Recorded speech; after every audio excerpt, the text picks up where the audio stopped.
വാർത്തയിലേക്ക് എല്ലാവർക്കും ഒരിക്കൽ കൂടി സ്വാഗതം. ഒരുപാട് നാളത്തെ വഴിവിട്ട ബന്ധം കൊലപാതകത്തിൽ കലാശിച്ചു.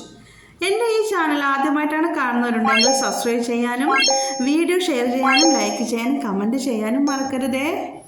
കൊല്ലം കുണ്ടറ സ്വദേശിനി അഖിലയാണ് കൊല്ലപ്പെട്ടത്. നേര്യമംഗലം സ്വദേശിയായ ബിനു എന്ന യുവാവിനെ ആലുവ പോലീസ് കസ്റ്റഡിയിലെടുത്തു. വാർത്തകൾ വിശദമായി.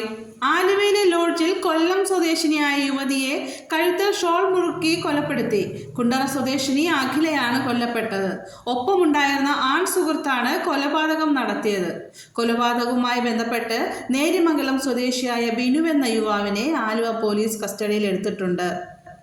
കൊല നടത്തിയ ശേഷം ഇയാൾ തൻ്റെ സുഹൃത്തുക്കളെ വീഡിയോ കോൾ മുഖേന കാര്യങ്ങൾ കാണിച്ചു കൊടുക്കുകയും ചെയ്തു. ഇന്നലെ അർദ്ധരാത്രിക്ക് ശേഷമാണ് കൊലപാതകം നടന്നത്.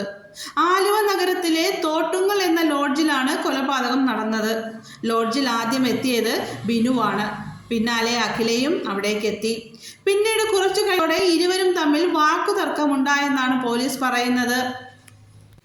തന്നെ വിവാഹം കഴിക്കണമെന്ന അഖിലയുടെ ആവശ്യത്തെ ചൊല്ലിയാണ് തർക്കമുണ്ടായതെന്ന് ബിനു പോലീസിനോട് പറഞ്ഞു. അന്വേഷണം പുരോഗമിക്കുന്നു.